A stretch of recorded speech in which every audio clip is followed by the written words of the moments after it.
Getting packed up, morning of day 7. Jackie's Branch campsite.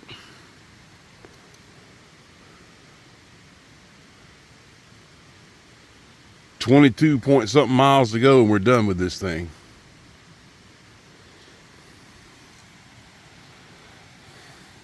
We didn't do a fire. We did do hot cocoa with coffee mixed in and scrambled eggs. Well, you can hear these down the road. That's Laurel Falls, everybody. And I believe there's a campground at the head of the falls. Laurel Falls campground or something. So you got the main falls there and all the way down here. How about it? Beautiful. It is beautiful, peaceful. Great hike. I'm really enjoying my time here. And it looks like we are going to attempt to finish the trail, which I'm very happy about.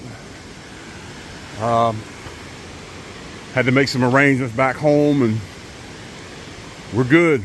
We're gonna try to finish it. There's only like 22 miles to go and we're done. So let's keep moving. All right, still moving on. I guess it's a crayfish claw in the middle of the trail. Creek's over that way. So I guess a raccoon had him a snack. I don't know. I have picked up a passenger.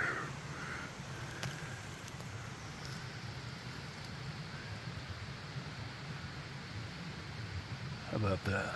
Didn't even know it. Well, I made it to Virginia Hawkins campsite and it's 2 miles to Flat Rock campsite. So let's keep on going up.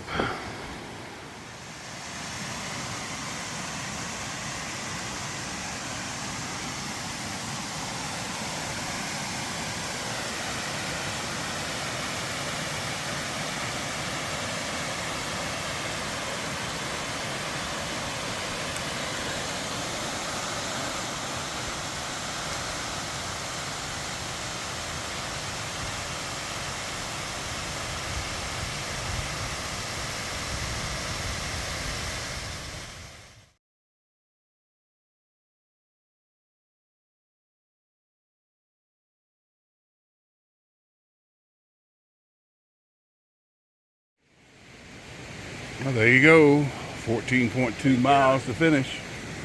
Do you think that's the top of the mountain, 4.5? Yeah.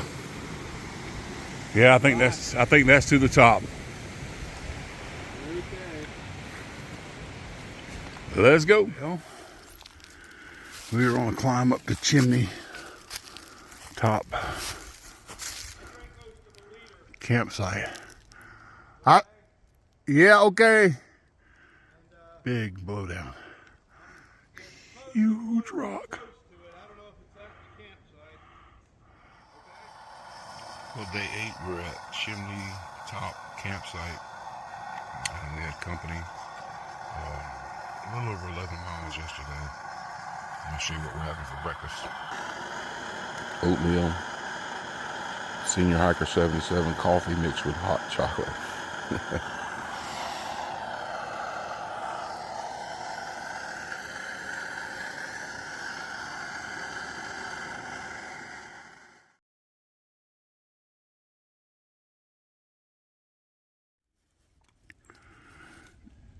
Day 8, we're climbing sassafras. We're socked in.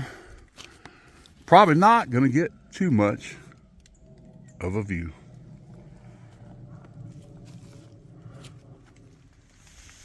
All right, we're coming up on the final approach to Summit Sassafras, I think, or at least getting to the road. Yeah, it's just the road.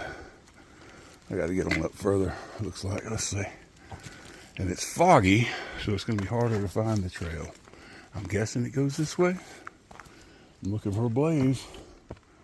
I don't see anything directly across. It looks like it's that way. It's been an epic hike.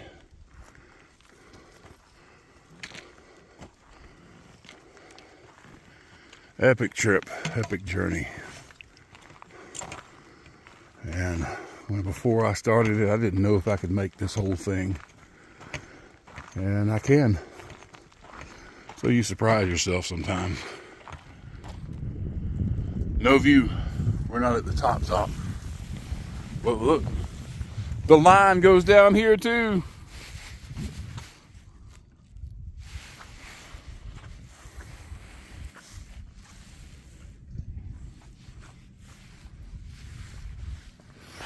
Lots of memorial bricks.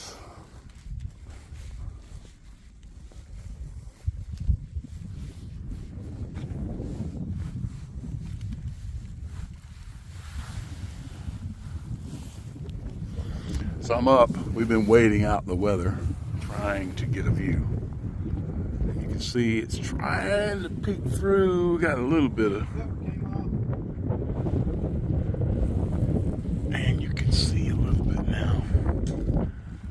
So sometimes waiting around is worth it. Up top.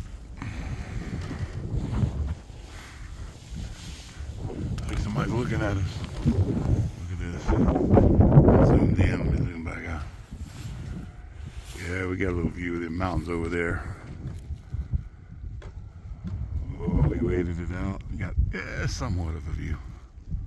Instead of totally socked in like we were.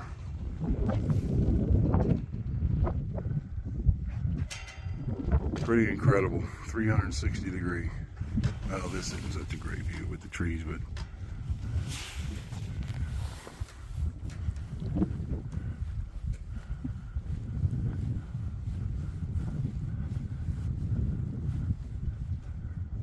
the high point of the trip.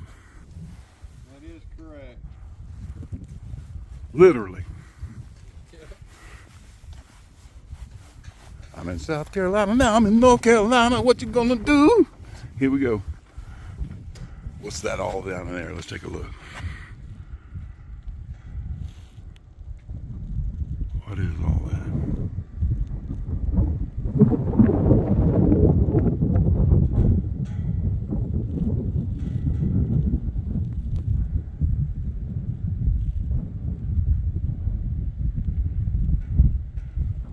Oh, I can imagine how beautiful it would be on a sunny day.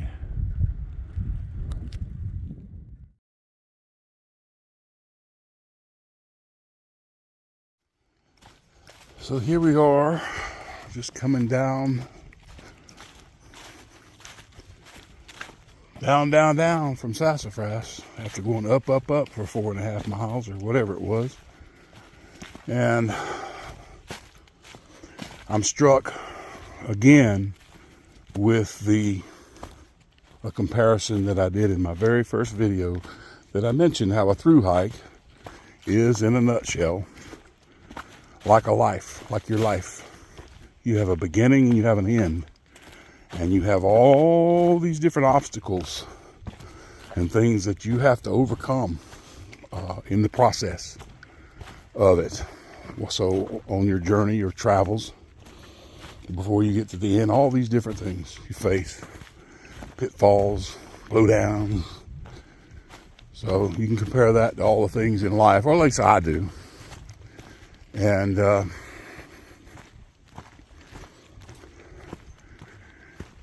start and end, and then you get to go home. And it certainly doesn't hurt to have friends with you along the way. It's been great. It's been a great trip. And you get to meet people. I got to meet Andrew. His last name escapes me at the moment, but he's the chairman of the Foothills Trail. He stopped on his truck. We were crossing the road going up to the top of Sassafras. I got to meet, so you get to meet people along the way, and different people, different things. Then you go home. But doesn't end. And it's just like life. So take that as you will. This has been a fantastic journey. And even though the weather was not the greatest today, we've been in good spirits.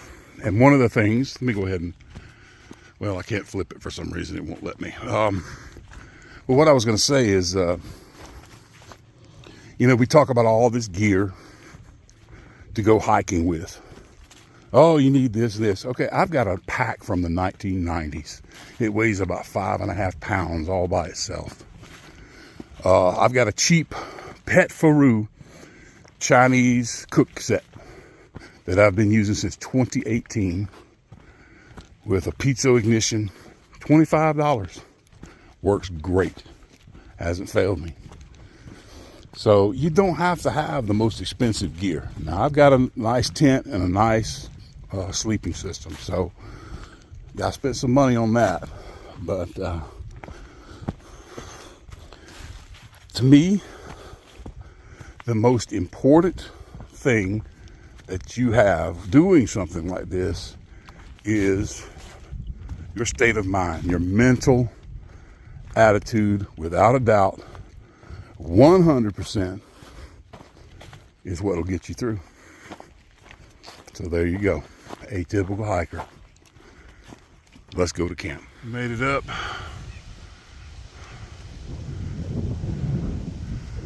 Rock squeeze.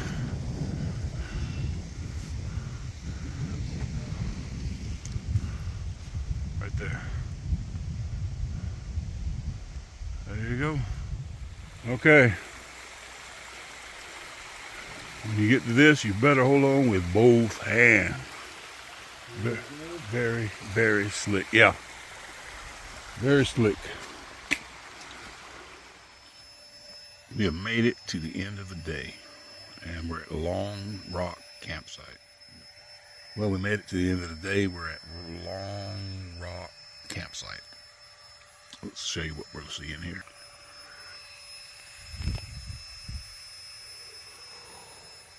If they're set up, I'm tired. Thurston set up. You would have a view here,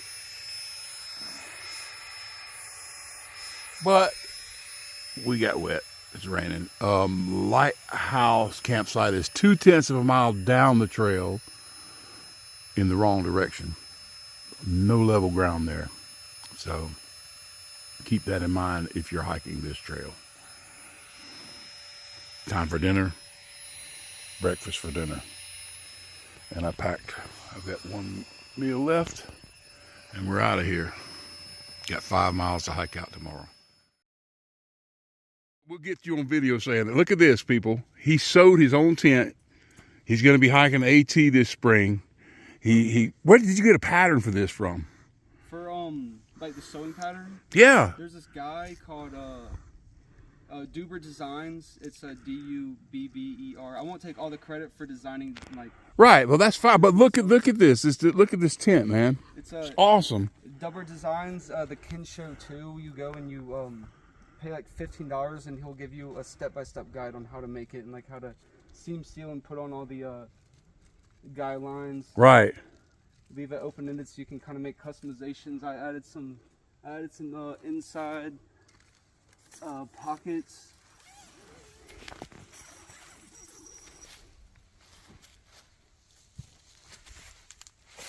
Oh, I see one over there.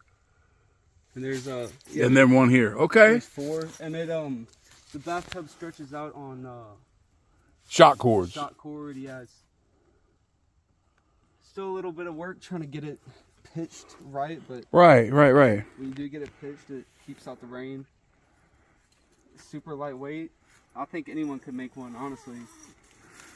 Most people are just going to pay for a tent rather than do it themselves. Well, I mean, that takes that, you know. Hey, what kind of that's awesome. That's just awesome. This is a 0.67. Would they call it no sim? No sim. This is no sim mesh. Okay. Some people do 0.5 ounce, but that's too thin. This is a little bit heavier duty, and it's also a number 5 zipper YKK It's a little bit heavier duty, but I want. You want something that's gonna last. Yeah. Longevity.